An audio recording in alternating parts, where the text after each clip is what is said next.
Welcome students, recursive function की series पे एक और वीडियो लेकर हम लोग स्टार्ट करते हैं। ठीक है, रिकर्जन हम लोगों ने पढ़ा है अब तक। लीनियर रिकर्जन के बारे में हम लोगों ने पढ़ दिया और उसके कुछ एग्जांपल्स भी हम लोगों ने पिछली वीडियोस में कंसीडर कर लिए। हाँ, जिन लोगों ने पिछली वीडियोस नहीं देखी है, डायरेक्ट इसी वीडियो को देख रहे हैं, उनसे मैं रिक्वेस्ट करूंगी कि पहले आप पीछे की वीडियोस क्लियर कराएं रिकर्सिव फंक्शन पे, तब आप बाइनरी रिकर्जन को समझने की कोशिश करिएगा। देखिए, एक बात सुनिए, अब तक हम लोगों ने फैक्टोरियल, पावर फंक्शन जो भी किए, वो सारे फंक्शन हमारे लीनियर सीरीज में चलते थे।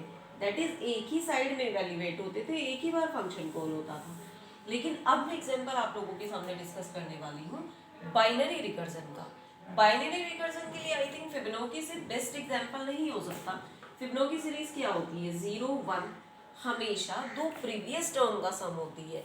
ये वाली दो इनिशियल टर्म्स और इन दोनों 0 + 1 1, again 1 + 1 2, again 2 + 1 3, again 3 + 2 5, again 5 + 3 8 and so on so fourth.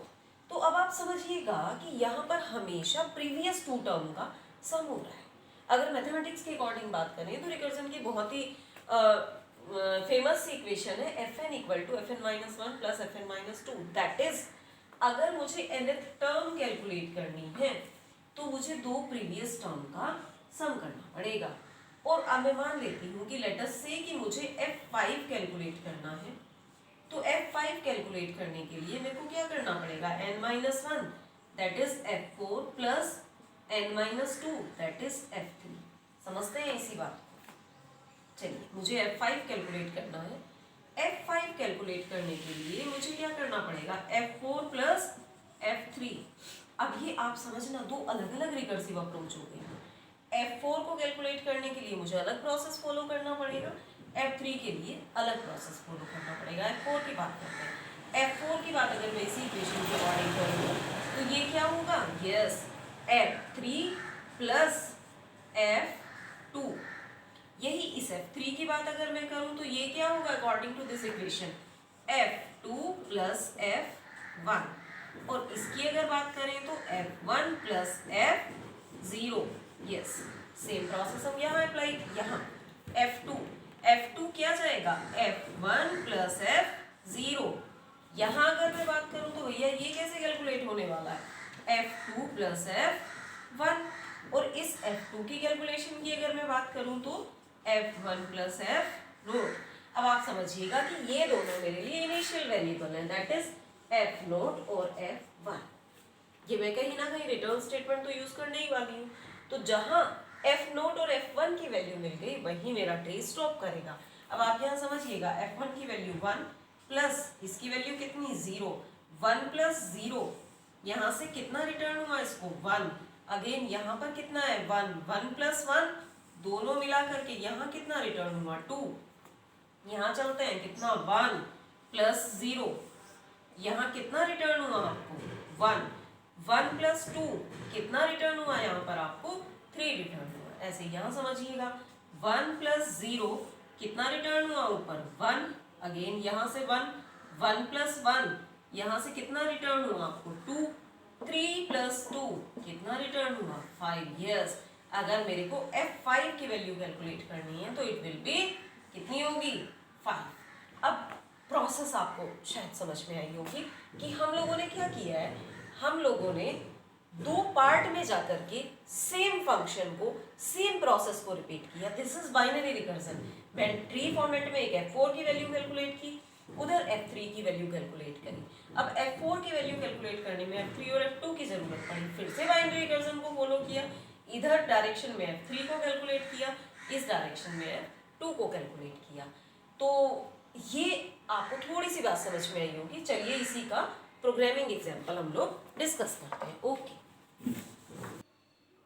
चलिए स्टूडेंट्स एग्जांपल डिस्कस करते हैं। देखिए, मैंने क्या किया है, फिबोनाची के लिए कोड लिखने की कोशिश करी है। मुझे इंटीजर टाइप वैल्यू रिटर्न करानी है, इसलिए रिटर्न इंटीजर टाइप और फिबोनाची, और इसके अंदर एक n नाम का वेरिएबल पास किया और लिखा क्या?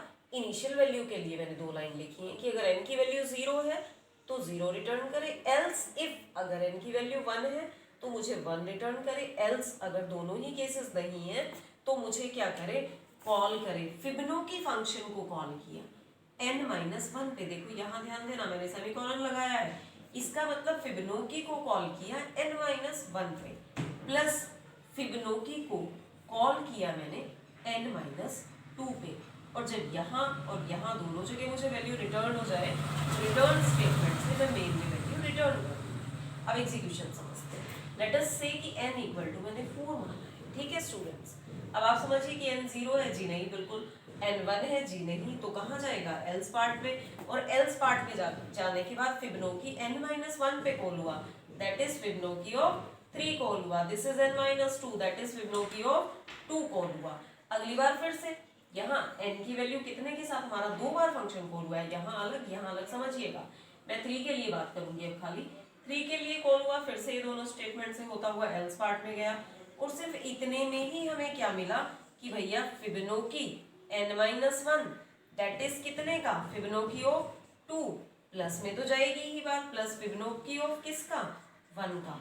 देखो ये पूरी जो मैंने स्टेटमेंट लिखी है ना बेटे, ये खाली इसके लिए लिखी है, यहाँ सेपरेट एग्जीक्यूशन होगा 2 के लिए, दैट इज यहाँ कैसे कॉल होगा, Fibonacci of 1 plus Fibonacci of 0, जो दोनों ही केस, जी ये दोनों ही केस हमारे कहाँ जाते हैं, इस केस में, क्योंकि ये 0 से क्या रिटर्न कर देगा हमें 0, ये यहाँ से क्या रिटर्न करेगा, हमें 1 रिटर्न करेगा, 0 + 1 दैट इज यहाँ से कुल मिलाकर के हमें कितना रिटर्न हुआ, 1। ऐसे ही ये फंक्शन कॉल हुआ, देखिए फिबोनाची 2 के साथ प्लस फिबोनाची 1 के साथ, फिर ये फिबोनाची 2 फिर से कॉल हुआ किसके साथ, फिबोनाची 1 के साथ और फिबोनाची 0 के साथ, यहाँ से 1 रिटर्न हुआ, यहाँ से 0 रिटर्न हुआ, 0 + 1 यहाँ से 1 रिटर्न हुआ, यहाँ से फिर से हमें 1 रिटर्न हुआ, 1 + 1 2 रिटर्न हुआ, और ओवरऑल इस फंक्शन में हमें कितना रिटर्न करके दिया, 3, दैट इज हमारी जो थर्ड टर्म हुई वो क्या हो गई, वो 3 हो गई। अच्छा ऐसे ही मैं पूरी फिबोनाची सीरीज को प्रिंट कर सकती हूँ, आप समझिएगा कैसे कि मैं मेन के अंदर जाकर के एक लूप चलाने वाली हूँ, देखिए कैसे। यस, हमने अपना मेन फंक्शन लिया, और मेन फंक्शन के अंदर जाकर के लेट अस से कि मैंने ले लिया इंटीजर n, और मैंने यहाँ लिया, और एक मैं i लेती हूँ लूप चलाने के लिए, printf as usual enter the value, जिसका क्या फिबोनाची सीरीज जिसके हिसाब से आप प्रिंट करना चाहते हैं, आपने यहाँ स्कैन किया किसको, %d, और n को आपने स्कैन किया।